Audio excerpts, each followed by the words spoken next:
May I have your attention, please? Sorry for the confusion on a little bit of the time issue.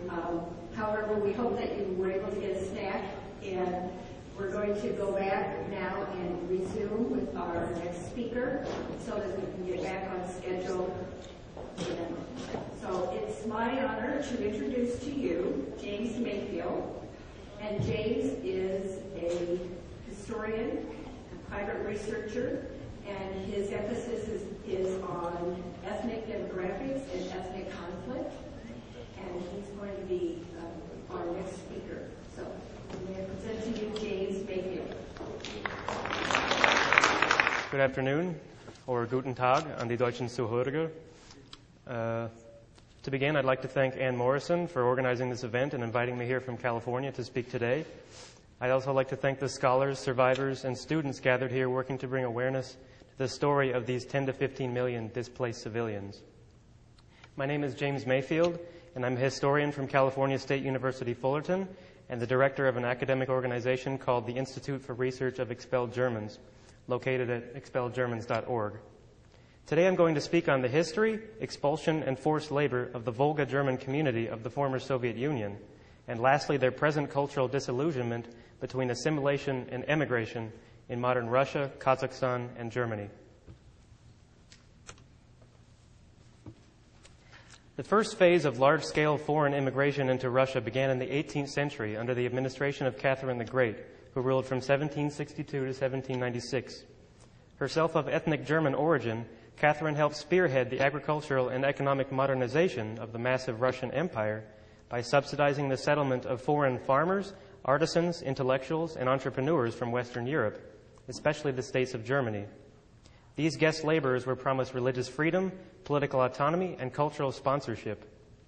Exploiting the Russian invitation to develop the fertile steppelands along the Volga River, sporadic agrarian communities, especially from the southern German states, left the Holy Roman Empire for the opportunities of the Russian frontier of Central Asia. Upon settlement, these German farmers of diverse regional origins and German dialects coalesced into one of the many autonomous ethnic German communities of the Russian Empire and became known as the Volga Germans, or the Volga Deutsche.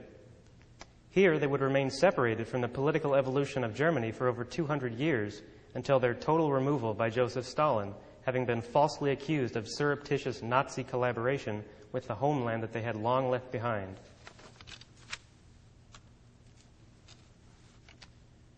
With their geographic, cultural, and political isolation, the German minority was generally able to escape the social turmoil, famines, and political atomization faced by the Russian majority. By 1860, there were at least 216,000 Volga Germans in Russia. And by 1897, this had almost doubled to as many as 345,000 in less than 20 years. These auspicious opportunities were sustained by continued immigration from Germany.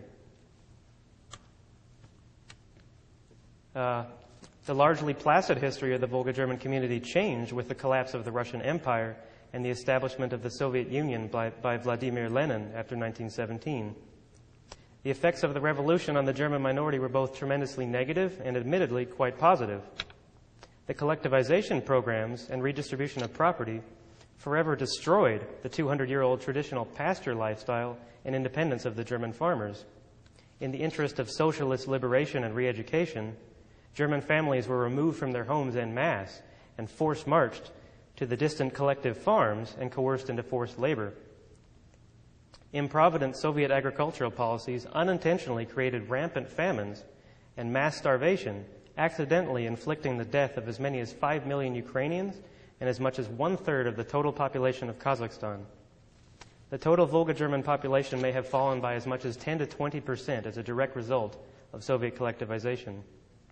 At the height of the starvation, the Soviets even further confiscated as much as 42% of the few remaining crops from Volga German families, reducing many Germans to even surviving by eating dogs, insects, and even rats. At the same time, the religious institutions were banned as regressive and subversive. At least 38,000 Volga Germans were arrested or shot during Stalin's so-called Great Terror of the 1930s as alleged political enemies.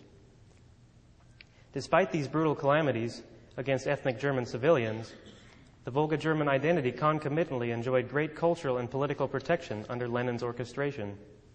True to his policy of promoting ethnic diversity in a united struggle for workers' liberation, Lenin created the Volga German Autonomous Soviet Socialist Republic by 1924, or the Volga German Republic. German was declared a second official language alongside Russian, although its use was strongly discouraged. Local community interests of the Volga Germans were represented by communist political officials for the first time.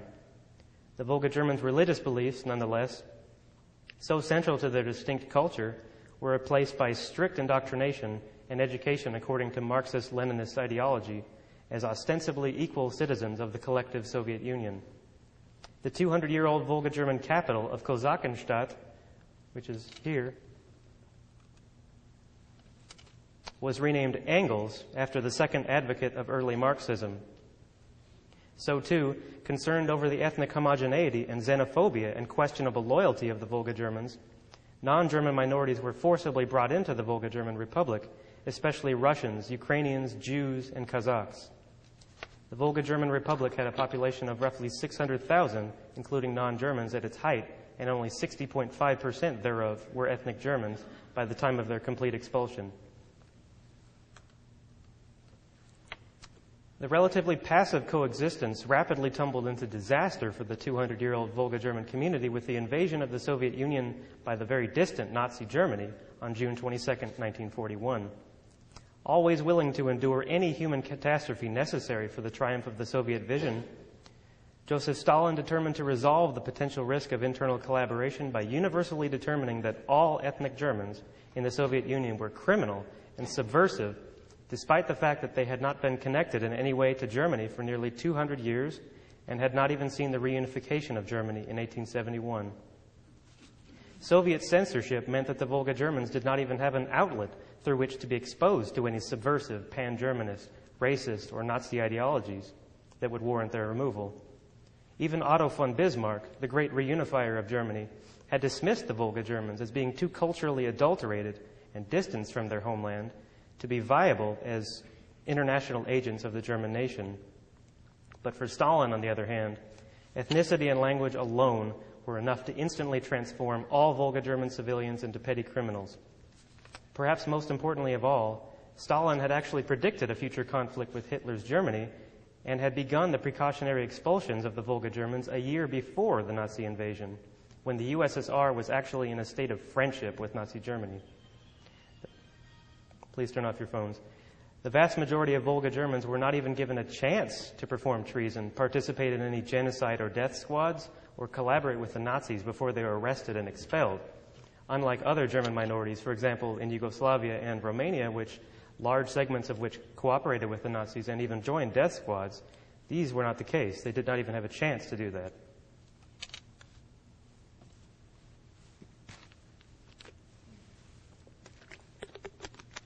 Soviet Order 7161 decreed that, virtually without special exception, all persons of German ethnic identity, regardless of their political beliefs, were to be forcibly removed from their homes, packed into trains, and shipped hundreds and often even thousands of miles away to the wastelands of the very distant Kazakhstan and Siberia, where they would be required to perform forced labor. A government order announced that, quote, in order to forestall undesirable conflicts and consequences and to avoid bloodshed, the Presidium of the Supreme Soviet has found it necessary to resettle the entire German population, unquote. The entirety of more than 400,000 Volga German civilians were to join 700,000 other ethnic Germans expelled from the rest of the Soviet Union to be shipped to the freezing wastelands of Central Asia. In total, the Soviets succeeded in expelling at least 82% of the USSR's 1,084,828 ethnic Germans by the time of Stalin's death. The German minority, however, was not even anywhere near hit the hardest. Every single one of more than 500,000 Ingush and Chechen Muslims from Chechnya and southern Russia were expelled alongside the Germans. And every single one of the 185,000 Crimean Tatar Muslims of southern Ukraine were shipped along with the Germans to the same place. Other minority groups, like the Finnish Karelians, Meskhetian Turks, Buddhist Kalmyks, Koreans, and Poles, an endless amount of people,